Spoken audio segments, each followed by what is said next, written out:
he's a writer, but he's not working as a writer on this project. He's working as a dramaturg on this project.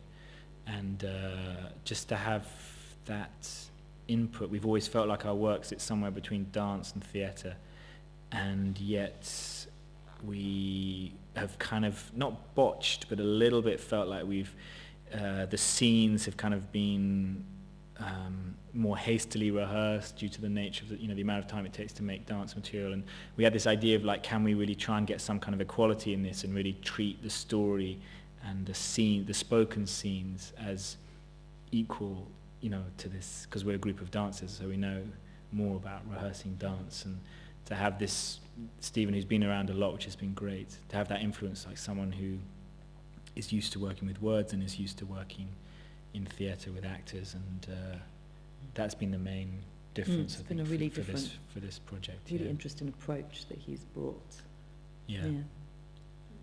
How do you think he'll affect the outcome of the piece without getting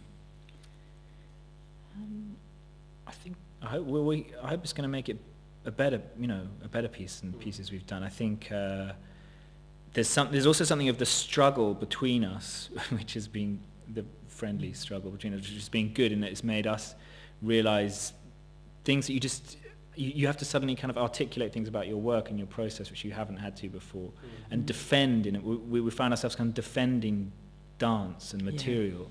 Like he'd be like, well, what's that doing? Why is that there? And you're kind of like, I don't really know, but I like it and I have a good feeling about it. And this thing of kind of not being able to, that's obviously not a very good defense, but we came up with better ones in terms of defending dance and how that kind of operates, because of course once you've set up this thing of people talking to each other, then it almost becomes harder for the dance to find its place. And especially because Stephen is a playwright, he comes narrative. He has kind of his approach to narrative is very forward driving, and dance tends to shift things sideways, but not actually offer concrete information that can drive a narrative forward always. So at the beginning we were talking really about it, whether dance could do that, whether we could make it specific enough that it does drive the narrative forward, and that was something that we've kind of been looking at all three of us. But I think that's what some of the struggle has been about.